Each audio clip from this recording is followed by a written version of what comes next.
मुजफ्फरनगर किसानों की विभिन्न समस्याओं को लेकर आगामी 23 अक्टूबर को मेरठ में किसान मजदूर संगठन द्वारा एक बड़ी पंचायत का ऐलान किया गया है। मुजफ्फरनगर में किसान मजदूर संगठन के राष्ट्रीय अध्यक्ष ठाकुर पूर्ण सिंह द्वारा एक पत्रकार वार्ता के दौरान जानकारी देते हुए बताया गया कि ये 23 अक्टूबर को मेरठ के कमिश्नरी में किसान मजदूर अधिकार महापंचायत होने जा रही है। इस महापंचायत में मेरठ मंडल, सहारनपुर मंडल के किसान भारी तादाद में पहुंचेंगे। इस पंचायत का आयोजन इसलिए किया जा रहा है कि पिछले विधानसभा चुनाव में हमारे मुख्यमंत्री जी ने कहा था कि चुनाव के बाद सभी किसानों को फ्री बिजली दी जाएगी। आज तक किसानों को मिलने वाली बिजली फ्री नहीं हुई, बल्कि उल्टा किसानों की ट्यूबवेल और खेत खलियानों पर मीटर लगाए जा रहे हैं। हमारा सरकार से निवेदन है कि वह बिना किसी शर्त के किसानों को फ्री बिजली उपलब्ध कराए। दूसरा मुद्दा यह है कि मेरठ में अखिलेश नाम का एक बड़ा भूमाफिया है जो किसानों की जमीनों पर अवैध रूप से कब्जा कर रहा है। यह इतना बड़ा भूमाफिया है कि इसके ऊपर लगभग 40 से ज़्यादा आपराधिक मुकदमे दर्ज हैं। इस व्यक्ति ने लगभग सरकारी संपत्ति जिसकी कीमत लगभग 500 करोड़ है उसे भी बेच दिया है, लेकिन मेरठ के प्रशासन ने आंखें बंद कर रखी। तो आज प्रेस वार्ता आप सब लोगों को सम्मान के साथ इसलिए बुलाया गया क्योंकि आने वाली 23 अक्टूबर को किसान मजदूर अधिकार महापंचायत मेरठ कमिश्नरी पे है, जिसमें सहारनपुर मंडल और मेरठ मंडल सभी जिलों के किसान वहां पहुंचे। किसानों के पहुंचने का मसला ये है कि हम लोग लोकसभा से एक लड़ाई लड़ रहे कि भाई किसान की बात पिछले विधानसभा में इसी सरकार में हमारे माननीय मुख्यमंत्री जी ने कहा था कि हम बिजली फ्री देंगे, किसान को 12 की बिजली फ्री देंगे, और वो बिजली आज तक फ्री नहीं हुई, बल्कि उसकी एवज में अब एक बड़ी घटनाएं हो रही कि किसानों के मीटर लगाए जा रहे, किसानों के रजिस्ट्रेशन करवाए जा रहे। अरे भाई, आपने जब बिजली फ्री का वादा करके वोट ले ली तो अब शर्त किस बात की है? हमारा निवेदन है कि बिना किसी शर्त के किसानों को बिजली दी। देखिए, ये जो मसला है, ये अखिलेश जो है ये बड़ा भूमाफिया है।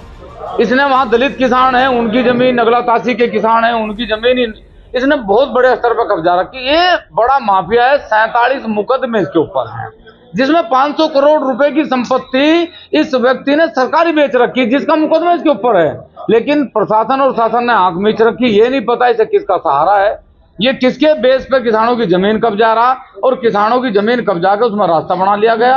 अब यदि किसान वहां किसी भी प्रकार से बैठने का प्रयास करें तो वहां पुलिस, शासन, प्रशासन सब इसके साथ खड़े होकर इसकी मदद में है। माननीय योगी जी, यदि भू माफियाओं के घर पे बुलडोजर चले तो इस व्यक्ति के खिलाफ भी कार्रवाई हो, 47 मुकदमों की इसकी सारी कुंडली खंगाली जा और किसानों को उनकी जमीन का अधिकार दिया जाए।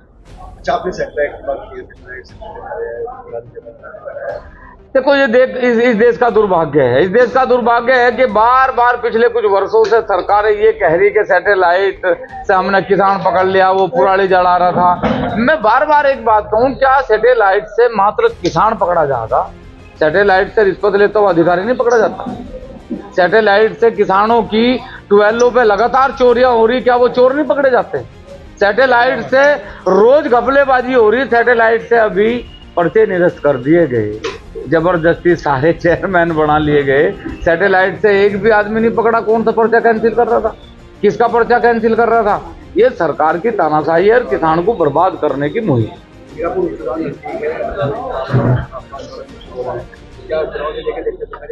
नहीं, चुनाव से लेकर क्यों ना देखा जाए? हम लोग वोटर हैं तो हमारा अधिकार है वोट देने का, तो हम हस्तक्षेप रखेंगे, क्यों नहीं रखेंगे? और जब यदि हम नजर नहीं रखेंगे तो फिर तो बेपैठ हो जाएगी सरकार। हमारी नजर है पूरा की 10 की 10 विधानसभाओं पर नजर है, और जो भी किसान की बात करेगा, किसान के पक्ष की बात करेगा, उसके लिए काम करने का प्रयास करेगा। लोकसभा में भी लोकसभा चुनाव गए हैं, लोकसभा समाज ठाकुर समाज एक तरफ हो गया, भाजपा वोट नहीं किया गया, तो क्या उपचुनाव में भी देखा जाएगा? देखिए, मैं बार बार एक बात कहूँ, हमारी लड़ाई भाजपा के, कांग्रेस के, समाजवादी के साथ नहीं। हमारी लड़ाई है भारत सरकार और उत्तर प्रदेश के साथ। हम भाजपा तो ये सब कंपनी है, ये तो कंपनी बना रखी, इसमें मैनेजर, जनरल मैनेजर, ये सब, ये जनता वोटर मजदूर है, बाकी सब अपने अधिकारी है। हमारी लड़ाई भारत सरकार के साथ है, उत्तर प्रदेश सरकार के साथ है। हम पार्टियों को किसी को ना कुछ है ना हम मानते हैं भारत सरकार, उत्तर प्रदेश, और भारत सरकार और उत्तर प्रदेश के साथ जब तक लड़ेंगे जब तक हमारी समस्याओं का समाधान नहीं। अच्छा, जो हिस्सेदारी की बात कही गई थी लोकसभा चुनाव के समय की, हिस्सेदारी ठाकुर समाज की हिस्सेदारी नहीं है, तो अब ये भी कोई हिस्सेदारी नहीं मिल पाई तो फिर उसको क्या होगा? तो कोई यदि मैं अपनी बात करूं तो मेरा एक भी स्टेटमेंट नहीं है कि ठाकुरों को हिस्सेदारी दी जाए। बहुत हिस्सेदारी है और हिस्सेदारी हमेशा हमारा मांगने का काम भी नहीं। मेरी हिस्सेदारी की लड़ाई नहीं थी, लड़ाई थी स्वाभिमान की।